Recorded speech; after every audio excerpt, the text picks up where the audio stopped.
नमस्कार। आज हम बात कर रहे हैं एंगुलर के एकदम नए वर्जन एंगुलर 20 की।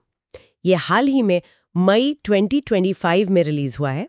हमारे पास जो भी जानकारी है वो इशारा करती है नए फीचर्स, बेहतर परफॉर्मेंस और डेवलपर एक्सपीरियंस में सुधार की तरफ। तो चलिए इसकी जो मुख्य बातें हैं उन्हें समझने की कोशिश करते हैं।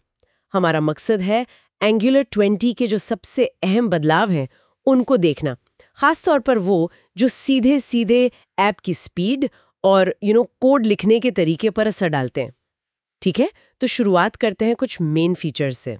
सबसे पहले व्यू ट्रांजिशंस एपीआई, ये अब स्टेबल हो गया है। इसका मतलब है कि राउट्स के बीच आना जाना, जैसे वो शेयर्ड एलिमेंट ट्रांजिशंस होते हैं, वो अब काफी स्मूथ हो जाएगा। हाँ, और अच्छी बात यह है कि ये एसएसआर मतलब सर्वर साइड रेंडरिंग के साथ भी बढ़िया काम करता है। बिल्कुल।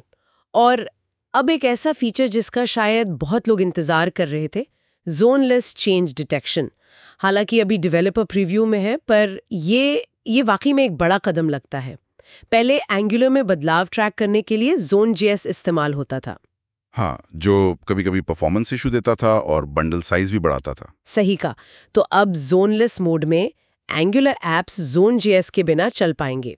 इसके लिए सिग्नल्स और एक खास पैकेज @AngularCore RxJS इंटरऑप का इस्तेमाल होगा। इस पर आपकी क्या राय है? ये कितना बड़ा बदलाव है?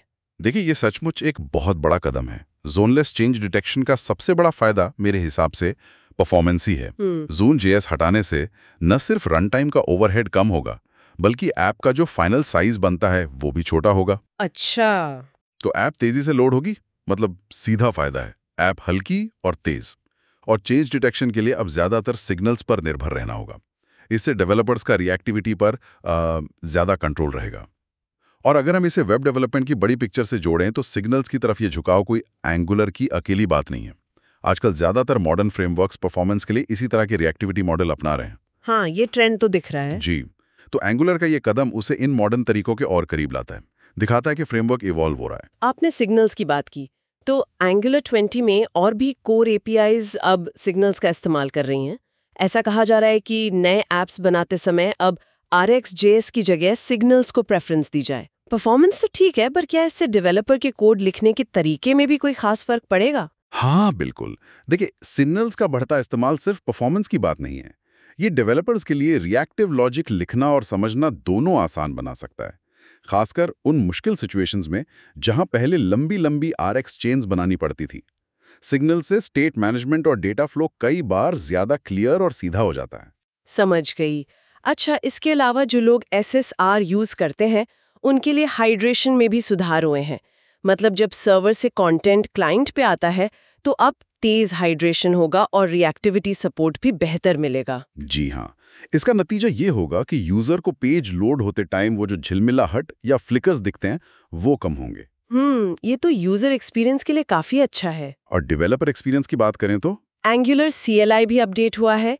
ES बिल्ड के लिए बेहतर सपोर्ट अब स्टेबल है। हाँ, और विटे का सपोर्ट अभी प्रीव्यू में है। बिल्कुल।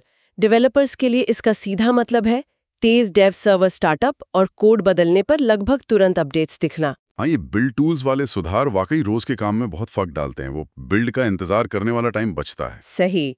प्रोडक्टिविटी बढ़ जाती है। और हाँ, अब टाइपस्क्रिप्ट 5.4 या उससे नए वर्जन का सपोर्ट भी इसमें शामिल है। लेकिन जैसा हर बड़े अपडेट में होता है, कुछ ब्रेकिंग चेंजेस भी हैं जिनका ध्यान रखना होगा। वर्जन 16-17 से जो पुरानी डेप्रिकेटेड APIs थी, वो हटा दी गई हैं। हाँ, वो क्लीन अप तो होता ही है। और जैसा हमने बात की, जोन जे सब ऑप्शनल है, मतलब जोनलेस मोड के लिए ऑप्ट इन करना पड़ेगा।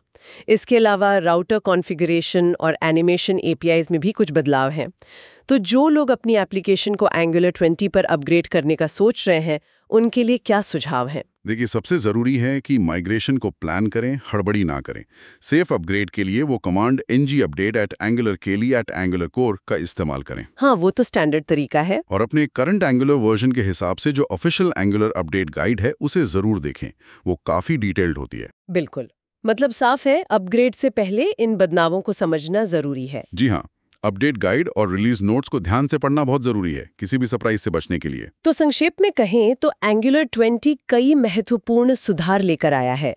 स्टेबल व्यू ट्रांजिशन से बेहतर UI UX मिलेगा, जोनलेस मोड का एक्सपेरिमेंटल इंट्रोडक्शन है जो भविष्य में परफॉर्मेंस और बढ़ा सकता है। सिग्नल्स का बढ़ता इस्तेमाल है रिएक्टिविटी के लिए। और हाँ, मॉडर्न बिल्ड टूल्स से तेज डेवलपमेंट, ये सब मिलकर डेवलपर एक्सपीरियंस और ऐप परफॉर्मेंस दोनों को बेहतर बनाने का वादा करते हैं। और ये सब एक दिलचस्प सवाल भी खड़ा करता है ना, कि ये जो जोनलेस आर्किटेक्चर और सिग्नल्स पर इतना फोकस बढ़ रहा है, ये एंगुलर के भविष्य की दिशा को किस तरह से तय करेगा?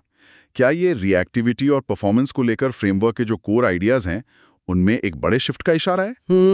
सोचने वाली बात है। और क्या ये ट्रेंड दूसरे फ्रेमवर्क्स को भी इसी दिशा में जाने के लिए प्रेरित करेगा?